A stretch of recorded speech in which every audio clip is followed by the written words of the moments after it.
33 జిల్లాలలో పార్టీ కార్యాలయాల కోసం తీసుకున్నటువంటి భూముల విలువ మనం లెక్క కడితే 469 కోట్ల రూపాయలండి. ఒక్క భారత్ భవన్ కోసం కోకాపేటలో తీసుకున్నటువంటి ఒక స్థలం విలువ 550 కోట్ల రూపాయలు. అంటే సుమారుగా ఇది ఏది ఇప్పుడు జూబ్లీహిల్స్ లో బంజారాహిల్స్ లో టిఆర్ఎస్ పార్టీ భవనం 1 ఎకరంలో ఉంది. అది కాకుండా మొత్తంగా చూస్తే 1000 కోట్ల రూపాయల విలువైనటువంటి భూముల్ని ప్రభుత్వం నుంచి జీవ విడుదల చేసుకొని వెంటనే తీసుకున్నటువంటి పరిస్థితి కనబడతా ఉన్నది. నేను మీ దృష్టికి ఒక విషయాన్ని తీసుకొని వస్తా. తెలంగాణలో జర్నలిస్టుల కోసం ఒక హౌసింగ్ కోఆపరేటివ్ సొసైటీ ఉంది, Jawaharlal Nehru housing cooperative society అయింది.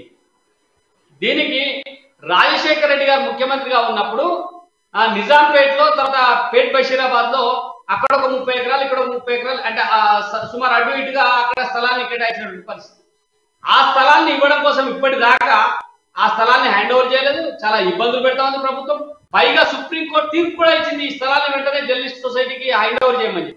కానీ ఇప్పటిదాకా హ్యాండ్ ఓవర్ చేయడంలో మీనమేషాలు లెక్కిస్తా ఉన్నారు, ఇవ్వలేదు. కానీ కోకాపేటలో స్థలం మాత్రం జీవో ఇచ్చిన వెంటనే ముఖ్యమంత్రి గారు పోయి హ్యాండ్ ఓవర్ చేసుకుని అక్కడ ఫౌండేషన్ స్టోర్ చేసినటువంటి పరిస్థితి కనబడతాం.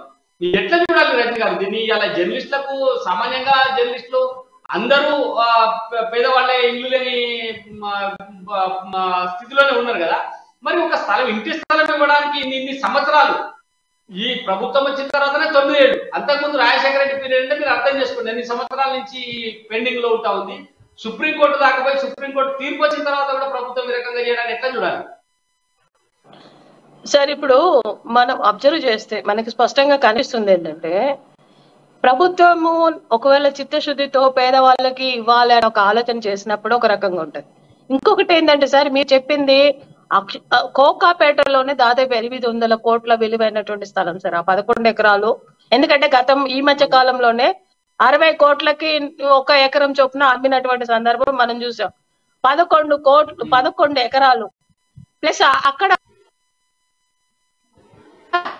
అయితే దాదాపు 2000 కోట్ల విలువైనటువంటి ప్రభుత్వ భూముల పార్టీ భవనాల పేరు మీద ఈ రోజు వాళ్ళ చేతులలో ఉన్నాయి.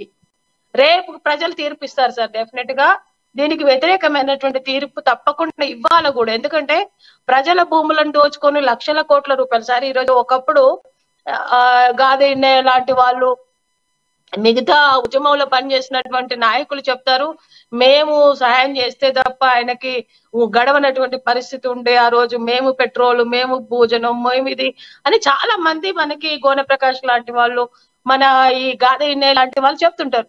ఆ పరిస్థితి నుండి ఈ రోజు వాళ్ళు లక్షల కోట్ల రూపాయల ఈరోజు వాళ్ళు ఉన్నారంటే, లక్షల కోట్ల రూపాయల యొక్క ఆస్తులు కలిగి ఉన్నారు, ఉన్నది వ్యవస్థ కలిగి ఉందంటే ఏ రకమైనటువంటి అవినీతి అక్రమాలకు ఈ రాష్ట్రంలో తెగించబడ్డారో మనకు స్పష్టంగా అనిపిస్తుంది.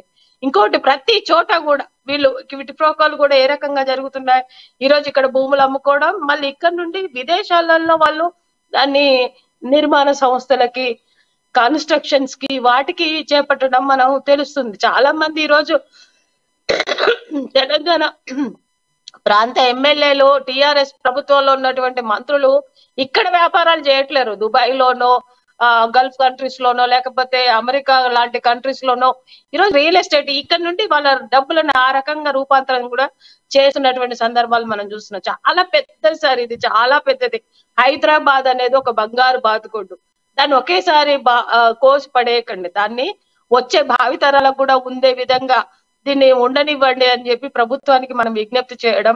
తర్వాత కేంద్ర ప్రభుత్వ దర్యాప్తు సంస్థలు కూడా నేను రిక్వెస్ట్ చేస్తున్నాను, అంటే పార్టీ పరంగా నేను రిక్వెస్ట్ చేస్తున్నాను, ఆ దర్యాప్తు సంస్థలు కూడా తీవ్రమైనటువంటి ఆరోపణలు వచ్చినటువంటి వాళ్ళల్లో నిగ్గు తేల్చాల్సినటువంటి అవసరం ఉంది. తిరిగి ఏదైతే ఈరోజు హెటిరోకు సంబంధించినటువంటి భూమిని తిరిగి ప్రభుత్వానికే ఇవ్వాలి, దాన్ని చెల్లదు అని చెప్పి హైకోర్టు ఏ రకంగా తీర్పిచ్చిందో, అటువంటి మిగతా ఏదైతే ఉన్నాయో చాలా ఉన్నాయి. పేర్లు చెప్పడం కష్టం, మనం చెప్పలేము మీడియా ద్వారా. కానీ చాలా మంది ఈ రోజు ప్రభుత్వ భూములలో కానీ, అసైన్డ్ భూములలో కానీ బహుళ అంతస్తులు, 30 అంతస్తులు, 40 అంతస్తులు నిర్మాణాలు చేపట్టి వాళ్ళ దాని ద్వారా డబ్బులు ఇచ్చేస్తున్నటువంటి పరిస్థితి మనం చూస్తున్నాం. కాబట్టి దీనికి ఒకటిసారి కేంద్ర ప్రభుత్వ దర్యాప్తు సంస్థలు నిజాలు నిగ్గు తేల్చాలి.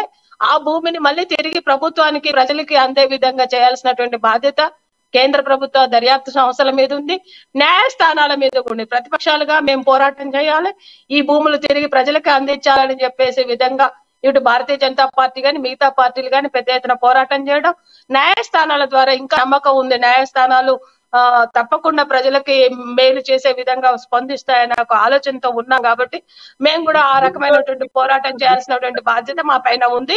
ఈ ప్రభుత్వాన్ని మాత్రం ఎట్టి పరిస్థితుల్లో కూడా క్షమించరాని విధంగా ఈ రోజు ప్రభుత్వం అంటే రాబోయే కాలానికి సంబంధించిన భావితరాలకి చెందకుండా భూములన్నీ కూడా ఈ రోజు అన్యాయం చేస్తుండడం చాలా బాధేస్తుంది సార్.